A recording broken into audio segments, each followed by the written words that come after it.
요즘 이제 신랑 신부가 결혼하는 거 보면요. 결혼할 때 입 맞추는 장면들 보면 예전에 봤던 영화, 어렸을 때 봤던 영화인데요. 그 영화가 생각이 나요. 여자 주인공이요. 이렇게 첫 키스를 딱 하려고 그러는데 남자 주인공한테 이렇게 얘기합니다. 코는 어디에 둬야 되나요? 라고 물어봐요. 이 영화는 아마 여러분들 보신 분들도 계실 텐데 누구를 위하여 종은 울리나 라는 영화의 한 장면입니다. 잉그리트 버그만하고 게리 쿠퍼 아주 제가 잉그리트 버그만 얼마나 좋아했는지 이렇게 이뻐가지고 그래서 그런 생각이 나는데 이 영화 제목이요 굉장히 유명하죠. 누구를 위하여 종은 울리나. 근데 이 영화 제목이 그냥 지어진 게 아니라 사실은 1600년대에 성직자이자 시인이었던 존 던이라는 분이 계시는데요. 그 존 던이라는 분이 갑자기 발생하는 사태에 대한 명상이라는 기도시를 써요. 그 기도시의 한 구절이 누구를 위하여 종은 울리나 라는 그런 구절이 나오거든요.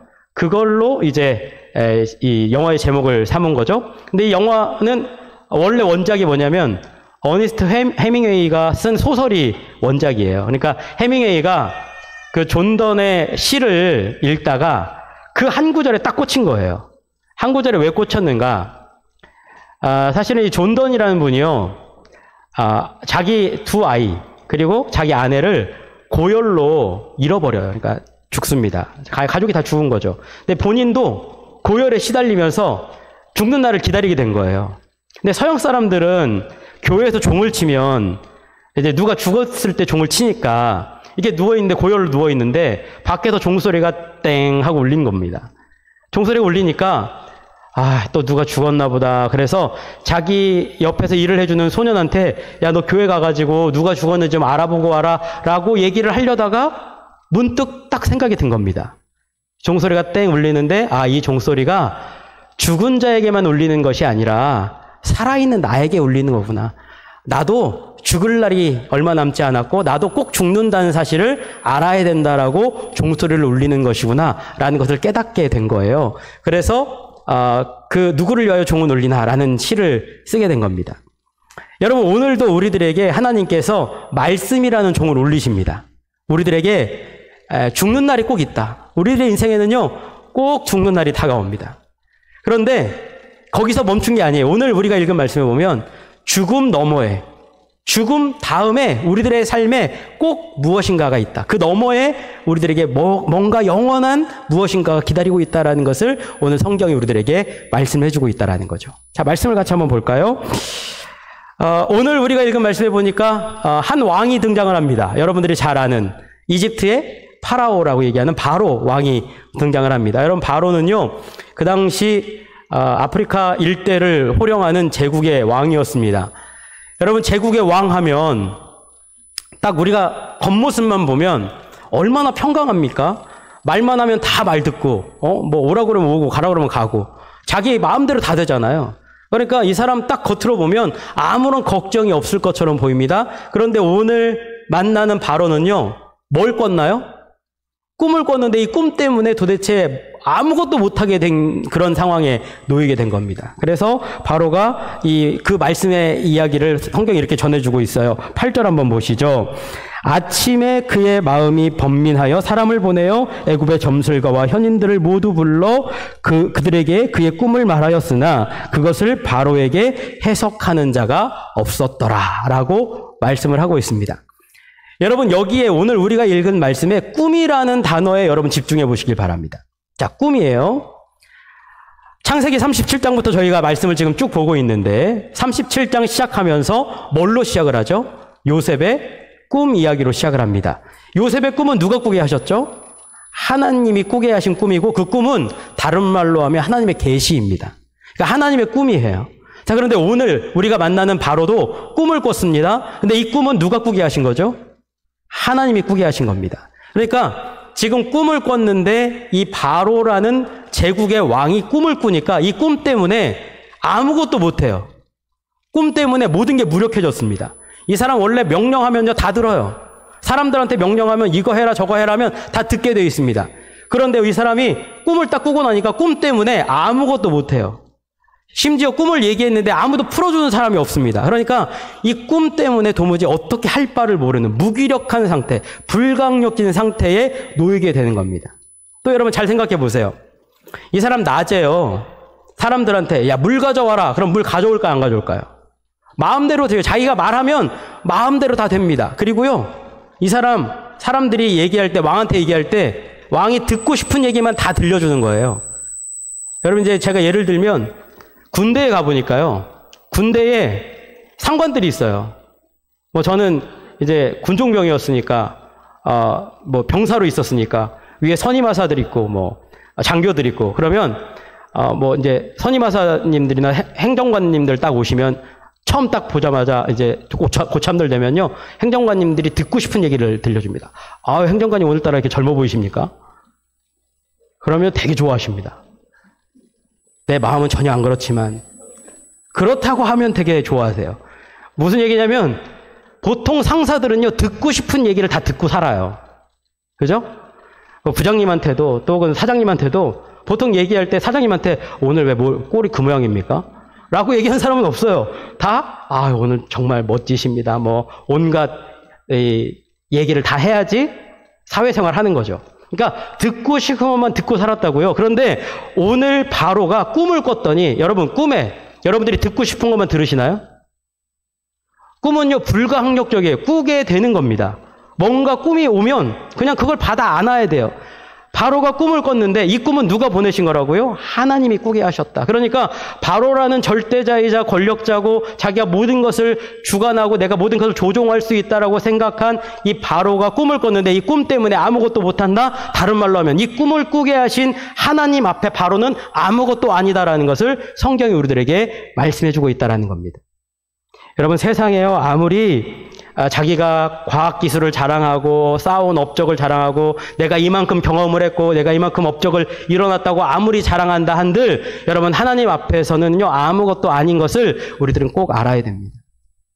성경 오늘 그 장면을 보여주고 있어요. 자, 무기력한 존재로 하나님이 딱 만지시면요, 높은 자를 낮추시기도 하시고요, 낮은 자를 높이시기도 하시는 거예요. 여러분, 하나님은 뒤집기의 명수인 줄로 믿으시길 바랍니다. 제가 읽었던 책 중에 고은정 씨가 이렇게 편저한 하루 한 줄 마음 산책이라는 책이 있는데요. 그 책에 보니까 이런 글귀가 있더라고요. 자사를 거꾸로 읽으면 살자. 역경을 거꾸로 읽으면 경력. 그리고 문전박대를 거꾸로 읽으면 대박 전문. 그리고 내 힘들다를 거꾸로 읽으면 다들 힘내. 그러니까 글씨만 거꾸로 바꿔도요, 의미가 완전히 달라진다는 얘기예요. 여러분, 영어로 no 있죠, no를 바꾸면 on이 됩니다. on. 그죠? 또 여러분, 금지라는 단어를 바꾸면 지금이라는 단어가 돼요. 영어로 악 있죠, evil이라는 단어를 바꾸면 live가 됩니다. 살다라는 단어가 돼요. 그러니까 여러분, 단어만 바꿔도요, 의미가 달라진다면 하나님께서 인생을 향하여 손을 대시면 인생이 뒤집어진다고요. 인생의 의미가 달라지고요, 차원이 완전히 달라진다고요. 오늘 말씀을 잘 보십시오. 바로는요, 세계를 호령하는 인물이에요. 그런데 하나님께서 꿈으로 그의 인생을 딱 만지시니까 아무것도 못하는 불가항력적인 존재가 되고 맙니다. 그런데요, 그 손길로 요셉을 만지시니까 요셉은요, 지하 감옥에 있다가 갑자기 중앙 무대로 등장하게 되는 뒤집어지는 역사가 일어나는 거예요. 여러분, 저는 오늘 여러분들의 인생에 하나님께서 만지시고 하나님의 만지심을 통하여서 여러분들의 인생에 뒤집어지는 역사가 일어나시기를 주님의 이름으로 축복합니다. 이런 은혜가 임하게 된다라는 것을 성경 우리들이 보여주고 있습니다. 자, 그러니까 이제 드디어 중앙 무대로 요셉이 등장을 합니다. 어떻게 등장을 하나요? 뜬금없이 술 맡은 관원장이 2년 동안 잊어버리고 있었는데 바로가 꿈을 해석을 못하니까 갑자기 누가 생각났어요? 요셉이 생각났어요. 여러분, 무슨 인과관계가 있나요? 아무런 인과관계가 없어요. 그냥 갑자기 술 맡은 관원장이 꿈 이야기를 하다가 맞아, 요셉이라는 애가 있었지 라고 갑자기 생각이 나는 겁니다. 요셉이 중앙무대에 등장을 해가지고 자, 이제 드디어 등장을 하는 겁니다. 그런데요, 감옥에 몇 년 동안 있었나요? 2년 동안이나 연장돼 있었어요. 물론 그 전에도 감옥에 있었지만 술 맡은 관원장이 내가 너 풀어줄게 약속한 게 2년이 지난 거예요. 그러면 여러분 이 기다림의 시간이요. 짧으면 짧다고 얘기할 수 있지만 여러분 2년 깁니다. 제가 그걸 어떻게 하냐면요. 제가 군 생활을 2년 2개월을 했습니다. 여보세요. 지금 여자분들은 아무도 동의를 안 하세요. 남자분들은 압니다. 군대 들어가는 순간부터 우리들은 뭘 세죠? 제대하는 날짜를 세기 시작합니다. 제대하는 날짜를 세면요. 함정이 있어요.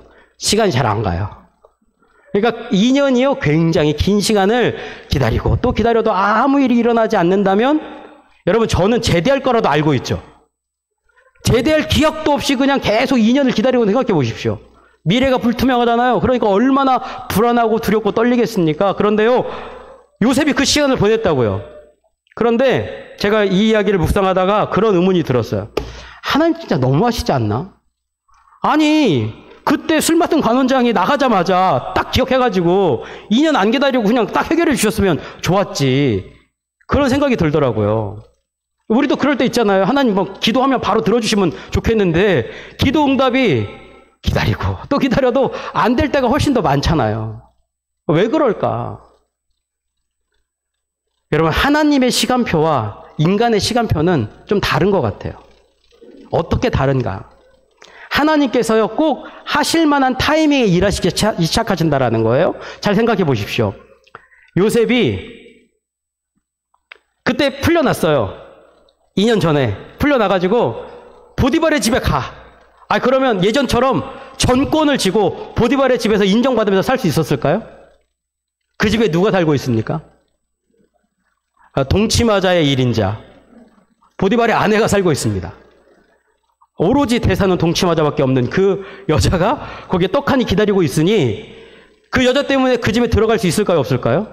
못 들어가요. 그러면 당연히 다른 집에 팔려갔겠죠. 다른 집에 팔려가서 어떤 일을 당했을지 아무도 장담하지 못해요. 심지어 억울한 일을 당해서 더 먼 곳으로 가가지고 행방이 묘연해졌다면 그렇다면 바로가 지금 찾을 때 요셉이 짠하고 등장할 수 없었을 수도 있다라는 거예요. 그러니까 인간이 생각해 놓은 수단은요 아무런 의미가 없을 때가 너무나도 많다라는 겁니다. 하나님은요 2년 동안 딱 기다리게 하시고 2년 동안 어디에 두셨어요? 바로에게 가장 가까운 자리, 정치범이 수용되어 있는 그 자리, 거기서 언제든지 바로가 부르면 짠하고 나타날 수 있는 그 근거리에 요셉을 딱하니 박아 놓으시고 거기에서 하나님의 때를 기다리게 하셨습니다. 더군다나 요셉이 등장할 때 어떻게 등장을 합니까? 여러분 예전에 그 관상이라는 영화 보면 이정재 씨가 이렇게 딱 등장하는 장면 있잖아요. 웅장한 음악이 쫙 나오면서 막 칼을 메고 왔던가 이렇게 하면서 딱 등장을 하잖아요. 그런 씬처럼 사실은 요셉의 등장이 굉장히 극적인 것은 지하 감옥에 있었잖아요. 지하 감옥에 있는데 이 사람이 하루 만에 지하 감옥에서 철문이 빵 하고 열리고 쭉 등장해가지고 어디까지 와요? 이집트 왕궁의 바로 왕 앞에 1인자 앞에 짝 쓰게 된다고요. 그러니까 굉장히 극적이잖아요. 여러분 이 극적인 장면을 인간이 연출하려고 해도요 잘 연출이 안 돼요. 지하 감옥에 있는 노예 죄수가 죄수복을 딱 벗고 그게 벗겨지면서 슬로우 모션으로 계단을 딱 걸어놔서 철문을 쫙 열고 음악이 쫙 웅장하게 나오면서 쫙 걸어 올라가는데 요셉의 얼굴이 쫙 보이면서 바로가 오버랩 되면서 딱 장면이 등장해가지고 바로가 거기를 딱 보면서 야 드디어 요셉이 등장하는구나. 이 장면을 누가 연출할 수 있냐고요. 그러니까 여러분 인간이 도무지 설명할 수 없는 이런 일들을 통해서 우리들이 이 말씀을 통해서 도리어 누구를 보게 된다고요? 하나님의 역사를 보게 된다고요. 그러니까 여러분 2년 동안의 기다림은 도리어 인간들로 하여금 누구를 바라보게 한다? 하나님을 바라보게 하시는 하나님의 시간표, 하나님의 계획표대로 우리들의 인생에 지금 인도함 받고 있다는 것을 우리들이 기억해야 된다는 겁니다. 여러분 혹시 오늘 이 자리에 오신 분들 중에 내 마음대로 인생이 풀리지 않는 분들이 계십니까? 나는 이것도 계획했고 이것도 계획했고 내가 이거 하면 잘 될 줄 알았는데 안 된 일들이 수두룩하게 일어나는 분들이 계십니까? 여러분 그때 기억하십시오. 내 인생이 나의 뜻과 나의 계획이 있는 것이 아니라 하나님의 손에 달려있고 내가 하나님께 내 인생을 맡기는 순간 하나님은 그 시간 동안 나를 단련하시고 훈련하셔서 하나님의 때에 나를 부르시고 하나님의 가장 적절하신 섭리 안에 나의 인생을 이끌어 가신다는 것을 여러분들 기억하시기를 주님의 이름으로 축복합니다. 오늘 요셉이 그 역사를 경험하고 있어요. 자, 이제 드디어 요셉이 바로왕 앞에 가게 됩니다. 그런데요, 이 성경 말씀이 굉장히 재밌어요. 여러분 14절 말씀 한번 잘 보시죠. 제가 성경 말씀 읽는 대로 원어대로 한번 읽어드릴게요. 이에 바로가 사람을 보내어 요셉을 부르매 그들이 급히 그들 옥에서 내놓은지라 이렇게 적혀져 있어요. 스타카토로. 요셉이 곧 수염을 깎고 그의 옷을 갈아입고 바로에게 들어가니. 그러니까 이게 우리가 읽은 성경에 보니까 이렇게 쭉 이어져 있지만 이게 다 끊어져 있어요. 동사들이. 왜 끊어놨을까? 바로의 심정이 어땠는지를 성경이 표현해주고 있어요. 그러니까 바로가 지금 어떻게 하고 있냐면 막 안절부절 못하고 있는 거야. 이리 갔다 저리 갔다. 그리고 꿈이 도대체 이게 뭔가 막 모르니까 막 앉았다 일어섰다. 그러니까 막 조급해하고 불안해하고 지금 우왕좌왕하고 있는 바로의 모습을 성경이 동사를 스타카토로 다 잘라줌을 통해서 그 모습을 보여주고 있다고요. 그러니까 바로가 지금 세계를 호령하고 내 마음대로 모든 게 다 되는 사람인데 이 꿈 때문에 아무것도 못하고 안절부절하면서 불안해하고 있는 바로의 모습이 딱 하고 등장하고 있다고요. 그런데 그 바로의 모습과 요셉의 모습이 오버랩돼요. 왜 오버랩되는가? 여러분, 세상 권력자도 지금 어떻게 할지 모르는데 요셉은요, 감옥에서 있는데 그 감옥에 있는 동안에 성경에 보면 요셉이 감옥에 있는 동안에 너무 불안해가지고 밤에 잠을 못 이루고 그래서 우울증에 걸리고 그래서 너무 힘들었더라. 뭐 이렇게 나와 있지 않다라는 거예요. 도리어 이 글을 굉장히 담백하게 그냥 쭉 적어놨어요. 그러니까 다른 말로 하면 요셉이 감옥에 있는데 걱정도 없고 두려움도 없고 우왕좌왕하거나 불안해하지 않는 그런 모습으로 살아갔다는 것을 우회적으로 보여주고 있다고요. 여러분, 그러니까 지금 보세요. 누가 권력자죠? 바로가 권력자예요. 힘이 있는 사람입니다. 요셉은요, 아무런 힘도 없는 죄수 노예예요. 그런데 누가 더 평안합니까? 요셉이 더 평안해요. 바로는요, 불안해서 어쩔 줄을 모르고 있다. 성경이 의도적으로 이렇게 스타카토로 잘라서 이미 우리들에게 표현해주고 있지 않습니까? 그러니까 이 두 가지의 장면을 딱 보여주면서 우리에게 얘기해주고 있는 겁니다. 세상은 권력에 모든 것이 있지 않다. 세상에는 돈이 다 된다. 웃기지 말라라는 얘기예요. 세상에는 돈 너머에, 권력 너머에 분명히 우리들의 인생을 주권적으로 인도하고 있는 그 어떠한 강력한 힘이 있다는 것을 오늘 성경이 두 사람의 모습을 딱 대비시켜주면서 우리들에게 보여주고 있다는 겁니다. 여러분, 세상 한복판에 살아가셔야 되는 여러분, 저보다 세상 최전선에 나가셔야 되는 여러분, 기억하십시오. 눈앞에 보이는 권력이, 눈앞에 보이는 돈이, 눈앞에 보이는 성공이 여러분들의 인생을 책임지지 않습니다. 하나님께서 여러분들의 인생을 만지시고 여러분들의 인생에 평안함을 주시는 줄로 믿으시기를 주님의 이름으로 축복합니다. 이렇게 믿고 살아가면 참 우리들의 인생이 편안했으면 좋겠는데 현실은 또 냉혹하기 짝이 없죠. 오늘 요셉도 마찬가지입니다. 이제 짠하고 부름 받았으니까 이제 요셉이 막 잘 나가고 막 엄청 뭐 대단한 일이 일어나면 좋겠는데 딱 가니까 누가 떡하고 기다리고 있냐면 바로가 도끼 눈을 뜨고 이렇게 기다리고 있어요.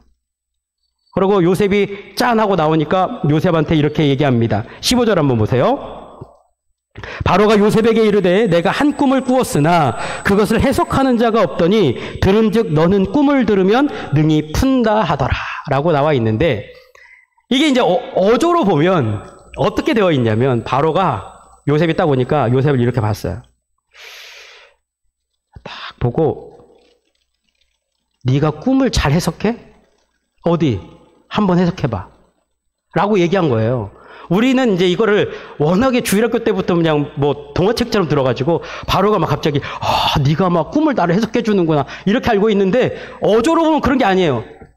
니까짓 게 무슨 꿈을 해석해? 히브리 노예? 그래 한번 해봐.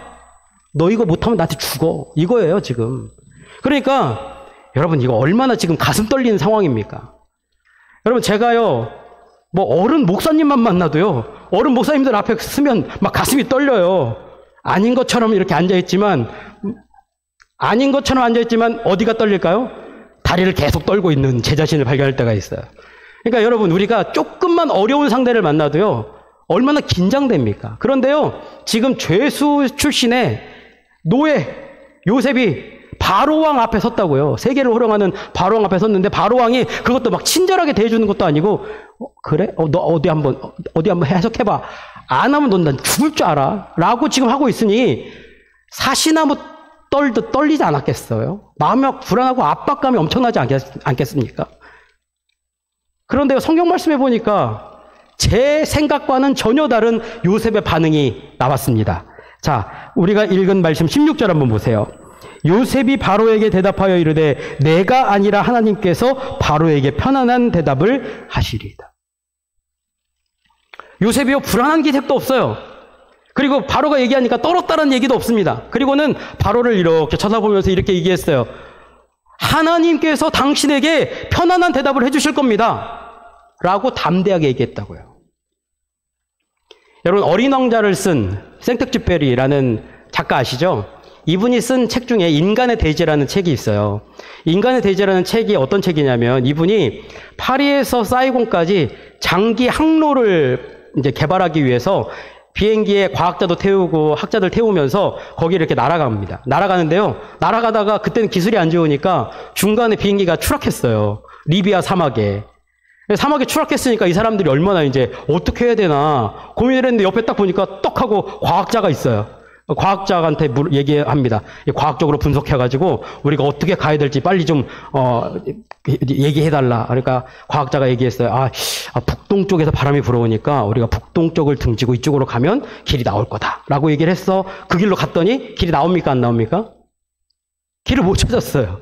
그러면 다시 비행기 있는 곳으로 다시 돌아왔습니다.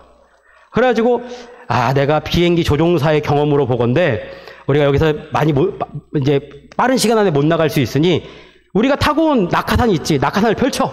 밤새도록 거기에 이슬이 내리면 그 이슬에 있는 거 이렇게 긁어가지고 물을 먹으면 우리가 어느 정도는 버틸 수 있어. 그래가지고 펼쳐놓고 이슬을 조금 먹기 시작했는데 그게 오래 가나요? 오래 못 가요. 그러니까 자기 인간적인 힘으로 여기도 가볼까 저기도 가볼까 막 여기도 가보고 여기도 고민해봤는데 돌고 돌아가지고 결국 어디로 와요? 비행기에 있는 곳으로 계속 돌아오는 거예요. 그러니까 이 사람들이 이제 구원의 여망이 완전히 사라져버렸습니다. 그래서 마지막 희망인 비행기를 불에 태우자.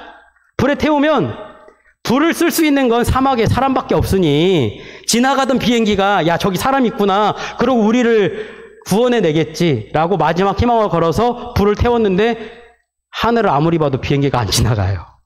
그러니 마지막 희망까지 다 사라져버렸습니다.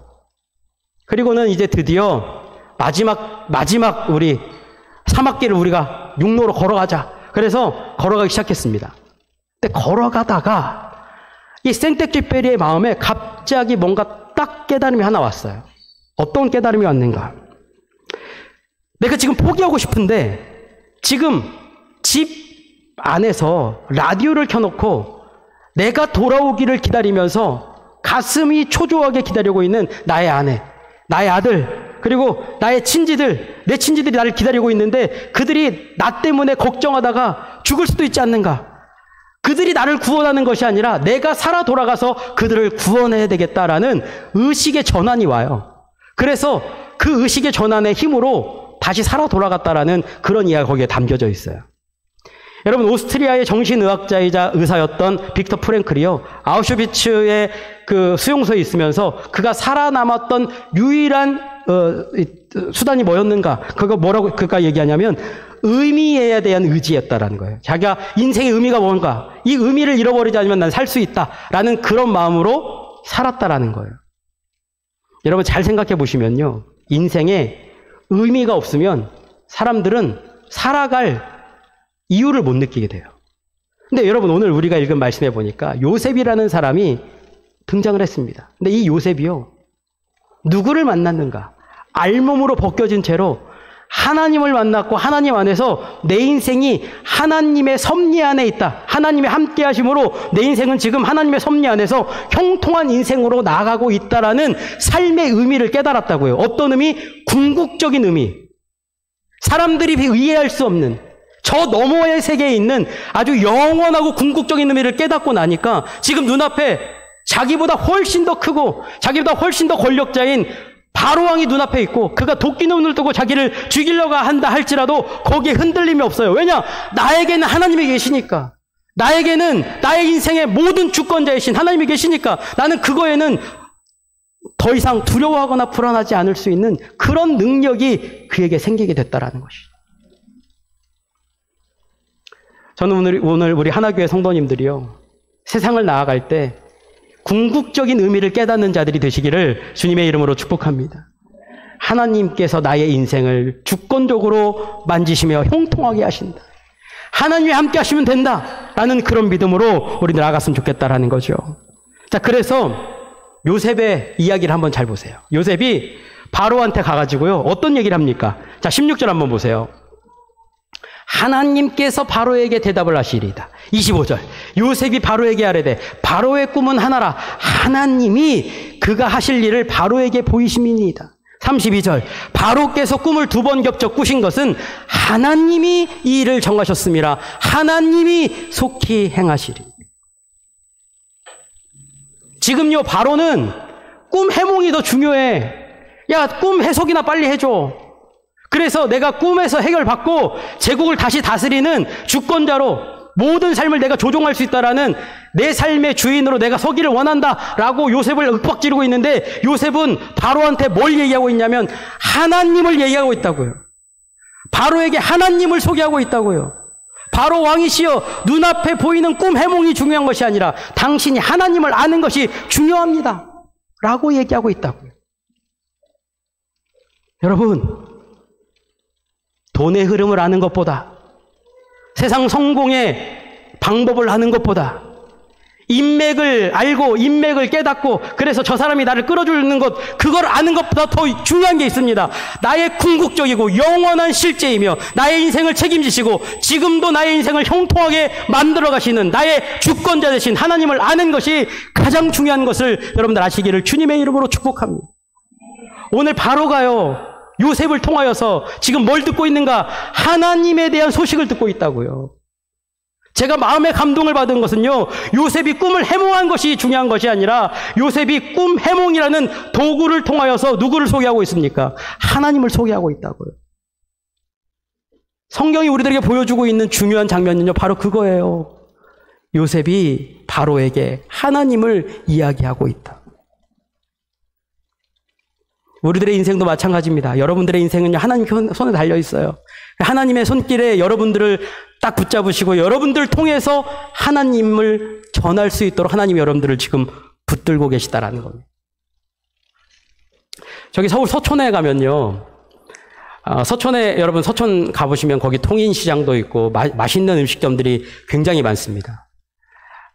거기 이렇게 쭉 가다가 이렇게 좀 안쪽으로 골목에 들어가시면요, 거기에 시인 이상의 집이 있어요.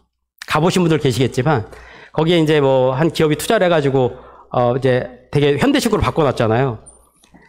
시인 이상이 얼마나 뭐 생전에 난해한 글을 많이 썼습니까? 잘 아시는 것처럼 막 숫자 거꾸로 써놓고 도대체 뭔 뜻인지 모르니까 평단에 평이 나빴어요. 별로 좋지 않았습니다. 그러니까 사는 내내 평단에 뭐 곽광도 못 받고 뭐 인정도 못 받고 그렇게 살아가니까 나중에는 이제 뭐 사업도 해보고 이것저것 뭐 다방도 열어보고 하다가 폐결핵에 걸려가지고 일본에 가서 이제 죽게 되죠. 그런데 그 이상이 마지막에 자기가 이렇게 살았으면 좋겠다라는 그런 마음으로 사진틀 속에 접어가지고 숨겨놓았던 시가 한 편 발견이 됐어요. 그 시의 제목이 뭐냐면 최후라는 시입니다. 여러분, 제가 띄어쓰기를 못해서 이렇게 적어놓은 게 아닙니다. 시에 이렇게 적혀져 있어요. 능금 한 알이 추락하였다. 지구는 부서질 정도만큼 상했다. 최후 이미 여하한 정신도 발아하지 아니한다 라고 적어놓았어요. 무슨 얘기냐? 시인 이상이 사과가 쿵 하고 떨어지면 사과 때문에 지구가 어떻게 된다고요? 부서질 만큼 상한다. 그러니까 자기가 시를 써서 사과가 쿵 하고 떨어져서 지구가 부서질 정도의 존재감을 제가 얻었으면 좋겠다라는 그런 마음이 있었던 거예요. 그러니까 그 사과가 떨어져서 지구가 상해서 이제 이미 여하한 정신, 그러니까 어떠한 시나 어떠한 글귀나 어떠한 것도 발하지 못할 정도의 존재감을 내가 가졌으면 좋겠다, 그런 마음으로 살았던 거예요.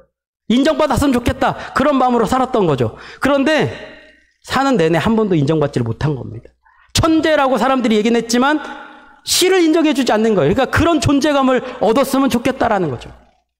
여러분, 세상에 여러분들이 살아가 보면요, 어떤 인간이 사과를 쿵 하고 떨어뜨려가지고 지구를 상할 수 있는 그런 존재감을 가질 수 있는 사람이 여기 있으십니까? 제가 오늘 예배 끝나고 밖에 나가가지고 사과를 들고, 여러분, 저는 하나교회 윤경 목사입니다. 제가 사과를 던집니다. 쿵 하고 던지면 지구가 상하게 됩니다. 라고 얘기하면 지나가는 사람들이 저한테 그러겠죠. 드디어는 미쳤구나. 라고 얘기할 거예요. 아무도 우리들의 존재감에 대해서 인정하지 않는다라는 겁니다. 근데 여러분, 썩은 사과와 같은 우리들을 하나님이 만지시면 완전히 달라지는 거예요. 썩은 사과와 같았던 사마리아 여인, 남편이 5명이나 돼요.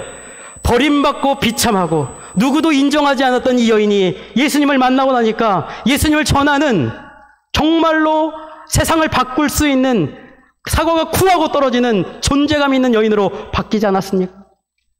7 귀신 들렸던 막달라 마리아, 얼마나 불행의 상징이었습니까? 그런데요, 그 여인을 오늘 지금 우리들도 그 이름을 알고 있잖아요. 왜? 예수님이 그 여인을 만나주시니까. 그 여인이 썩은 사과 같았는데 그 여인의 존재가 사과가 쿵 하고 지구를 완전히 바꿀 수 있는 그런 존재로 바꿔주셨다고요. 삭개오가 있지 않습니까? 삭개오는요, 사람들이 사기꾼으로 불렀습니다. 매국노라고 불렀어요. 그런데 그 사람이 예수님을 만나고 나니까 지금도 삭개오 하면 모든 것을 주님께 의탁했던 믿음의 대명사로 우리들이 알고 있지 않느냐라는 거예요. 인생의 비밀은 거기에 있어요. 하나님을 만나면 썩은 사과 같은 우리의 존재가 완전히 달라지게 되는 줄로 믿으시기를 주님의 이름으로 축복합니다. 그러니까 오늘 요셉의 인생을 통하여서 바로에게 요셉이 자꾸 얘기하는 겁니다. 바로 왕이시여, 하나님을 만나십시오. 하나님의 소식을 들으십시오. 당신의 꿈은 하나님이 꾸게 하신 겁니다. 이 꿈의 해석도 하나님이 하신 겁니다. 하나님이 당신의 나라를 다스리십니다. 당신은 무력한 존재입니다. 그러나 하나님은 당신의 인생을 책임질 수 있습니다. 라고 지금 요셉이 바로에게 얘기하는 것뿐만 아니라 오늘 말씀을 듣고 있는 여러분들에게도 요셉이 지금 얘기하고 있는 겁니다. 하나님이 여러분들의 인생을 책임지십니다. 하나님이 여러분들의 인생을 형통하게 만드십니다. 하나님이 여러분들의 인생을 주관하고 계십니다. 라고 요셉이 얘기하고 있다고요. 그런데요, 거기서 멈추지 않고 한 걸음 더 나아가서 오늘 요셉은 우리들에게 다시 한번 얘기하는 겁니다. 그러니 당신 안에 있는 하나님을 아직도 썩어져 가고 있는 인생들에게 그 주님의 사랑을 전하십시오. 예수님을 전하십시오. 하나님의 사랑을 전하십시오. 라고 말씀하고 있다고요. 저는 여러분들이요, 사과가 쿵 하고 떨어져서 이 세상을 바꿀 수 있는 하나님의 사람, 존귀한 사람, 주님의 백성들이 되시기를 주님의 이름으로 축복합니다. 그래서 여러분 인하여 주님의 복음의 역사가 이 땅 가운데 실현되어지고 하나님의 소식이 온 세계열방 가운데 가득 넘치게 되어지는 그런 축복이 오늘 여러분들 삶 가운데 가득 넘치시기를 주님의 이름으로 축복합니다. 그래서 우리 하나교회가 주의 복음을 책임지고 주님의 사랑을 전하고 만방에 주님의 살아계심을 전해서 이 땅에 눈에 보이는 것 너머에 하나님이 계신다는 것을 항상 기억하며 살아가며 전하는 믿음의 백성들이 되시기를 주님의 이름으로 축복합니다.